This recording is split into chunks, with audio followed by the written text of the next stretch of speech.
Menantu Dewa Perang. Bab 423. Segel Darah Matahari. Adapun Jason yang terisap masuk ke dalam peti, hatinya menjadi terasa dingin. Dia menyapa leluhur Fatu dalam hatinya. Kamu sudah mati untuk waktu yang lama.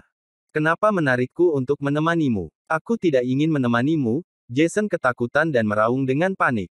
Pada saat ini, Jason benar-benar merasa bahwa dia akan mati. Di dalam peti Fatu, ada satu tangan yang menarik dirinya masuk ke dalam peti. Jika yang ditarik ke dalam peti adalah tangan orang lain, mereka pasti akan sangat panik dan ketakutan. Jason tidak demikian, dia sudah lumayan berani. Saat ditarik ke dalam, Jason merasakan kepalanya pusing. Tetapi dia merasa bahwa dirinya seolah seperti jatuh. Apakah ini rasanya jatuh ke dalam neraka? Jason berpikir demikian. Tubuhnya terus-menerus terjatuh. Setelah beberapa saat terjatuh, Jason menghantam tanah dengan keras, terjatuh dengan mengenaskan. Apakah aku sudah sampai di ujung neraka? Apakah aku sebentar lagi akan bertemu dengan Dewa Kematian? Dengan cepat Jason memikirkan hal ini. Setelah rasa pusingnya perlahan-lahan menghilang, dia mulai membuka matanya. Dia melihat sebuah gua batu yang sangat besar di depannya. Ruangan di sini jauh lebih besar daripada dunia luar. Kenapa bisa seperti ini? Jason sedikit mengerti. Peti itu pasti adalah pintu masuk gua batu. Setelah dirinya terisap masuk, tubuhnya terus-menerus tenggelam. Sekarang tempat dia berada adalah ruang makam utama. Peti Fatu di luar hanyalah sebuah jalur menuju ruang makam ini. Hehe, tampaknya aku belum mati. Aku masih hidup. Jason tidak bisa menahan rasa senangnya. Setelah bergembira beberapa saat dia kembali tenang, tetapi, jelas-jelas tadi ada sebuah tangan yang menarikku masuk ke dalam peti. Artinya di dalam ruang batu ini ada makhluk hidup. Berpikir sampai sini, Jason tidak berani gegabah, sebaliknya, dia tidak bisa menahan rasa takutnya, dan memperhatikan sekelilingnya dengan waspada.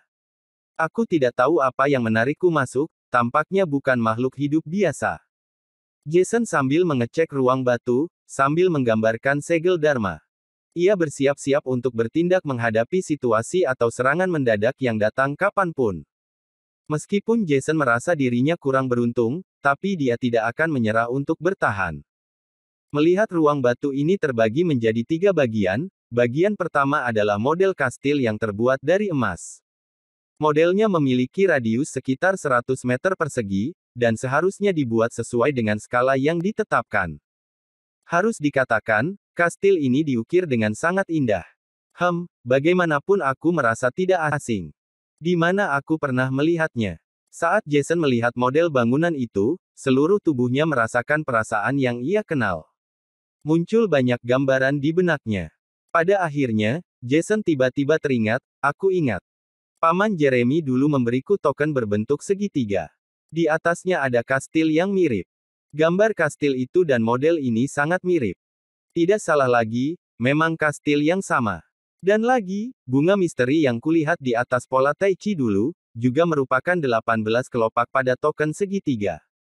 Jason teringat akan semuanya. Kastil, adalah kastil yang ada di atas token bekas peninggalan ibunya dulu. Bunga, adalah bunga yang ada di atas token itu. Mungkinkah Fatu ada hubungannya dengan ibu? Salju dan ibu punya koneksi. Setelah Jason memikirkan ini di benaknya, suasana hatinya tidak begitu bagus. Jika benar demikian, itu sangat luar biasa. Seperti pada awalnya, dirinya dihukum, bukti inti adalah identitas sang ibu. Mungkinkah ibu memang punya hubungan rahasia dengan Salju? Jika memang benar begitu, Jason merasa ini sangat rumit.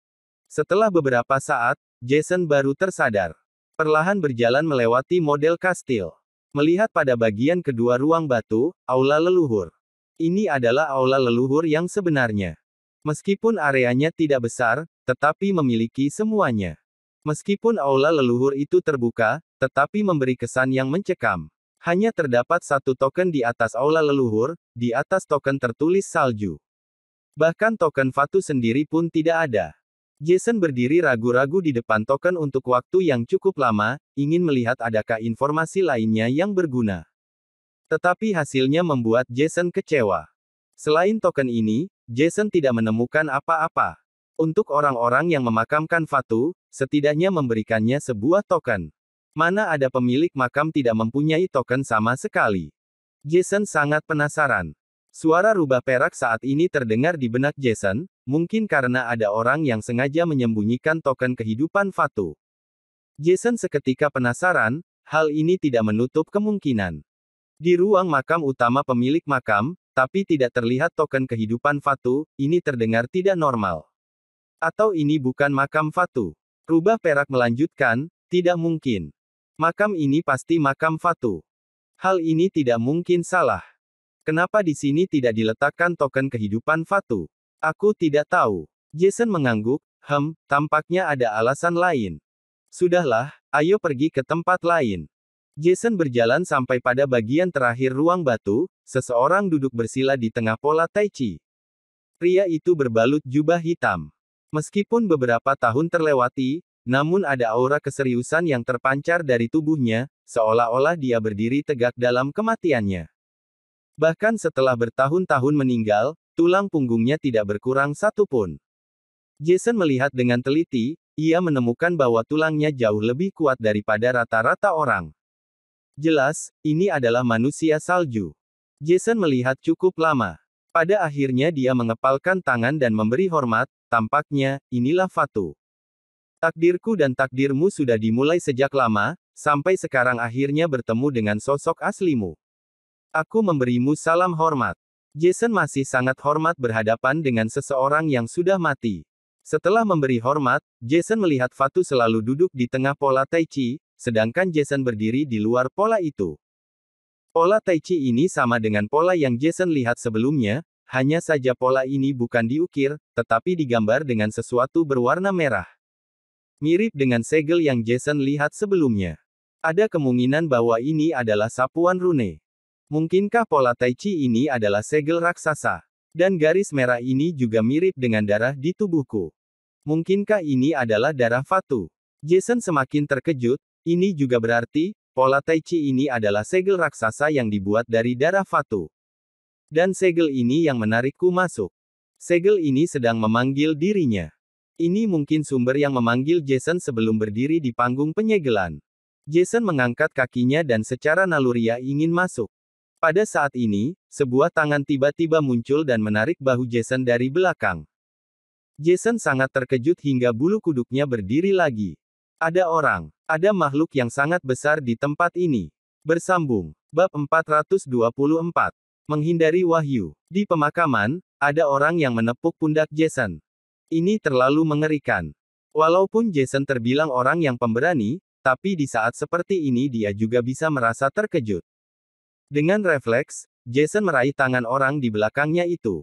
Tangan kirinya memegang lengan lawan dan tangan kanannya mencoba meraih leher lawannya itu. Kecepatan refleks Jason sungguh luar biasa, kalau lawannya adalah manusia, perlawanan Jason ini cukup untuk membuat lawannya sekarat.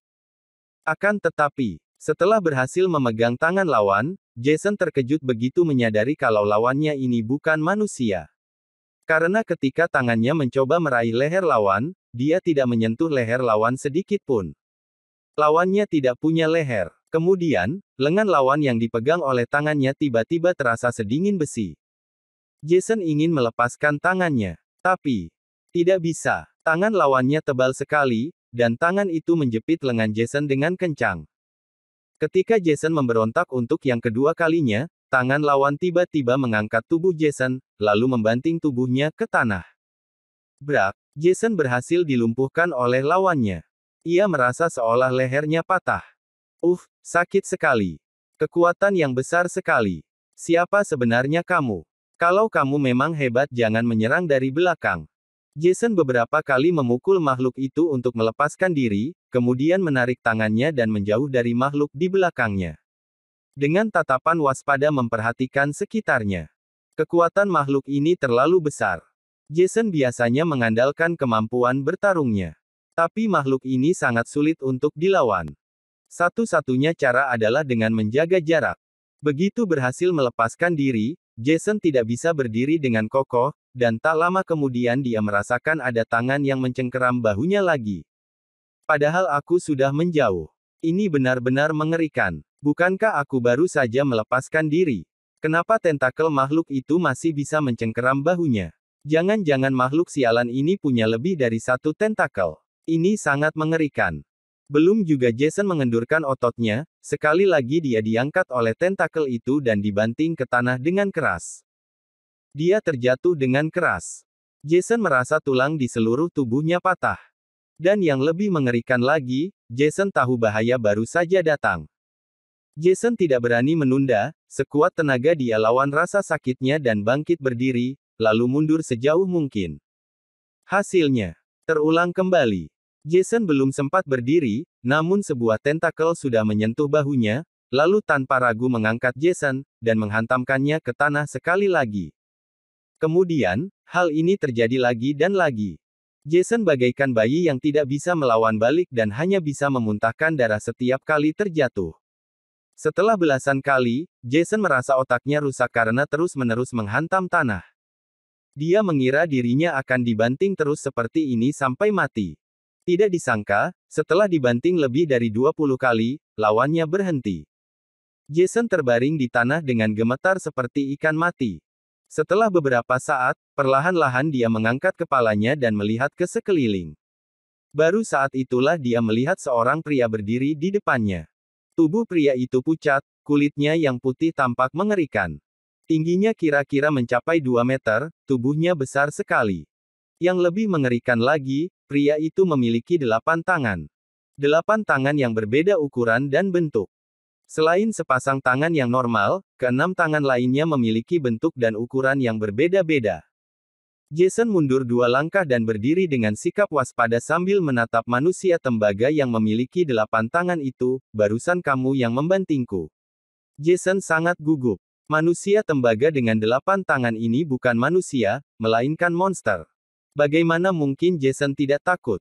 Jason tidak tahu apakah monster sialan ini bisa bicara atau berkomunikasi dengannya.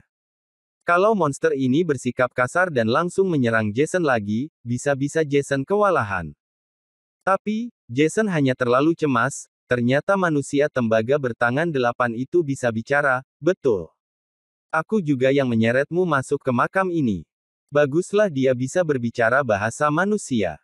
Jason menghela napas lega, lalu menyahut, untuk apa kamu menyeretku masuk ke sini? Manusia tembaga bertangan 8 menjawab, karena kamu memiliki darah matahari, kamu cocok dengan makam ini. Aku sudah lama sekali menunggu orang sepertimu, begitu melihat kamu datang, aku tidak sabar untuk membawamu masuk ke sini. Jason merasa kalau monster ini sepertinya tidak terlalu jahat padanya, dia lalu berkata, siapa kamu? Manusia tembaga bertangan 8 menjawab, aku adalah roh permakaman yang telah berada di sini selama ratusan tahun. Kalau kata manusia, aku adalah senjata spiritual. Bagaimanapun, senjata spiritual tingkat tinggi memiliki kesadaran spiritualnya sendiri. Senjata spiritual yang memiliki kesadaran spiritual sendiri. Kalau seperti itu termasuk tingkat tinggi. Kalau tidak melihat dengan mata kepalanya sendiri, Jason tidak akan pernah mendengar tentang hal ini. Kini, akhirnya matanya telah terbuka. Manusia tembaga bertangan 8 berkata, wajar kamu belum pernah bertemu dengan senjata spiritual tingkat ini. Bagaimanapun, kamu mampu menyerap dan mencerna darah matahari dengan sempurna, itu artinya tubuhmu berbeda dengan manusia biasa. Kamu bisa menggabungkan darah matahari dengan sempurna. Kekuatan tubuh yang seperti itu jarang ditemukan. Jason menggeleng, kamu terlalu banyak berpikir. Darah matahari memang kuat, tetapi orang yang dapat menyerap darah matahari sebenarnya banyak sekali. Jason ingat dengan jelas ketika pertama kali dia mendapat darah matahari, dia terbakar sampai hampir mati, juga menyebabkan kebakaran. Pada akhirnya, kalau Joyce tidak maju untuk membantu, Jason mungkin sudah mati terbakar darah matahari. Dapat dikatakan Joyce lah yang membuat darah matahari tercampur di tubuhnya. Apa hubungannya dengan kekuatan tubuhnya? Manusia tembaga bertangan 8 menggeleng, yang kamu gabungkan sebelumnya hanyalah darah api biasa, bukan darah matahari asli. Lagi pula, walaupun hanya darah api, orang biasa juga tidak akan bisa menggabungkannya, mereka akan mati terbakar. Di dunia ini, tidak banyak orang yang bisa menggabungkan darah api, dan orang yang bisa menggabungkan darah matahari dengan sempurna lebih sedikit lagi.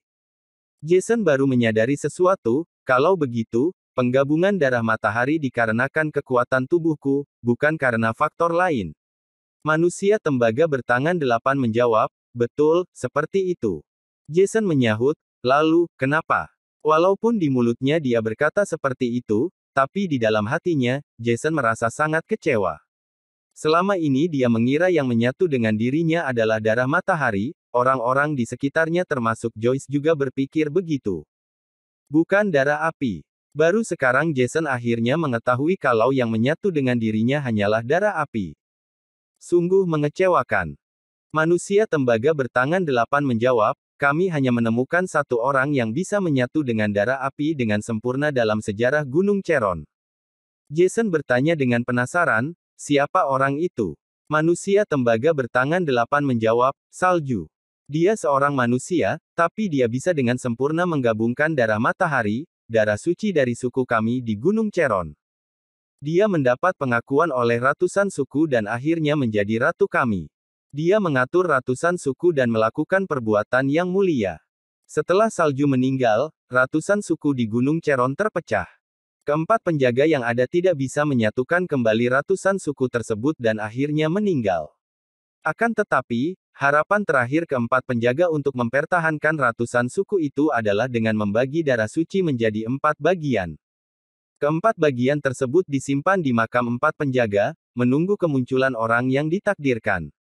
Orang yang bisa mewarisi darah matahari, darah suci milik ratusan suku di Gunung Cheron.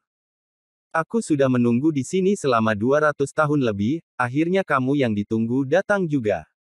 Jason tercengang mendengarnya, aku tidak menyangka di Gunung Cheron ternyata tersembunyi sejarah yang menakjubkan ini. Sepertinya salju adalah orang yang luar biasa. Manusia tembaga bertangan 8 menyahut, tentu saja.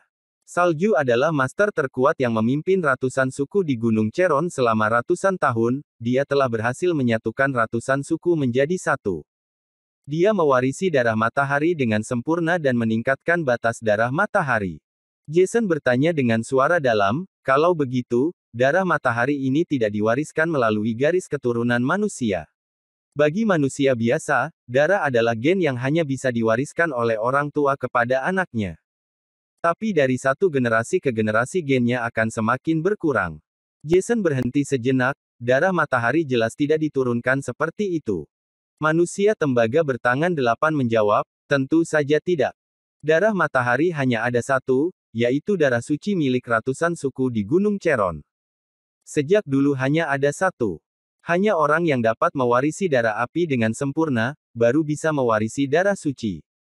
Jason menunjuk kepalanya sendiri sambil berkata, maksudmu, akulah orang yang bisa mewarisi darah suci Gunung Cheron. Manusia tembaga bertangan 8 menjawab, betul. Aku sudah begitu lama menunggu di sini, hanya demi menunggu kamu. Jason menyahut, menunggu aku untuk apa? Manusia tembaga bertangan 8 berkata, untuk memberikan darah suci ini kepadamu. Setelah berkata begitu, manusia tembaga bertangan 8 melangkah ke depan tulang belulang manusia yang ada di tengah makam. Dia lalu berlutut, lalu mengambil sebuah kotak dari tangan tulang belulang itu. Kotak itu berwarna hitam, tetapi dipenuhi bercak darah. Seberkas sinar merah tampak keluar dari dalamnya. Tanpa perlu berpikir pun Jason tahu, ini adalah sinar dari pil darah. Dan itu adalah pil darah dari darah matahari yang asli. Sebelumnya, pil darah yang Jason minum adalah darah api. Jarak antara darah api dan darah matahari jauh sekali, dipisahkan oleh dunia.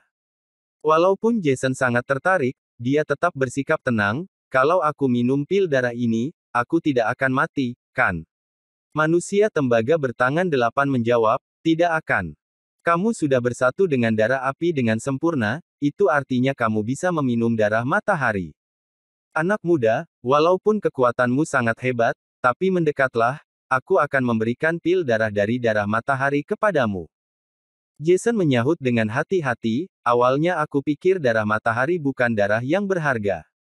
Tapi kini kamu berkata kalau darah matahari ini adalah satu-satunya dalam sejarah Gunung Cheron dan hanya bisa diambil oleh keturunan salju. Kamu akan memberikannya kepadaku begitu saja. Manusia tembaga bertangan 8 menjawab, tentu saja aku tidak akan memberikannya kepadamu begitu saja. Salju menyampaikan pesan terakhirnya, yaitu darah matahari akan diberikan kepadamu selama di masa depan kamu memedulikan hidup dan mati ratusan suku Gunung Cheron dan memimpin mereka. Jason masih ragu-ragu, dan akhirnya dia menggelengkan kepala, lupakanlah, aku tidak membutuhkannya. Memimpin ratusan suku terdengar sangat sulit. Jason bertanya pada dirinya sendiri, setelah nanti dia bergabung dengan gerbang mistik, dia juga punya kesempatan untuk menjadi orang terkuat. Saat ini dia tidak perlu khawatir, dan tidak perlu merelakan sisa hidupnya terikat di Gunung Cheron hanya demi darah matahari. Manusia tembaga bertangan 8 menghela napas, anak muda, sepertinya kamu masih tidak paham nilai darah matahari. Begini, darah matahari adalah darah yang langka. Begitu kamu mendapatkan darah matahari, kamu dapat mematahkan banyak batas tubuh manusia. Selain itu, darah matahari juga mengandung darah keturunan manusia, jadi memiliki ikatan dengan dunia transenden. Setelah kamu mewarisi garis keturunan ini, kamu bisa menghindari proses wahyu dan langsung masuk ke dunia transenden. Lalu menjadi master di dunia transenden. Penjelasan manusia tembaga bertangan 8 ini membuat Jason terkejut. Ini terlalu mengerikan. Setelah mewarisi darah matahari, bisa langsung menghindari proses wahyu dan masuk ke dalam dunia transenden, lalu menjadi master di dunia transenden. Luar biasa. Ini adalah hal yang diimpikan Jason sejak lama. Jason buru-buru menyahut dengan rasa tertarik, kalau begitu, sesuai kata-katamu, setelah aku mewarisi darah matahari, secara spesifik apa yang harus aku lakukan untuk ratusan suku Gunung Cheron? Manusia tembaga bertangan 8 menjawab, setelah diwarisi, kamu akan menjadi generasi baru salju, yaitu Raja Salju. Kamu harus mengatur aspirasi dari ratusan suku di Gunung Cheron. Hanya itu saja. Jason semakin tertarik, mendengar penjelasanmu, setelah mendapatkan darah matahari aku bisa menjadi Raja Salju dan memberi perintah kepada ratusan suku. Manusia tembaga bertangan 8 menjawab, secara teori, bisa. Jason berkata, baiklah, kalau begitu, aku setuju. Kemarilah, berikan padaku pil darah dari darah matahari yang asli. Bersambung.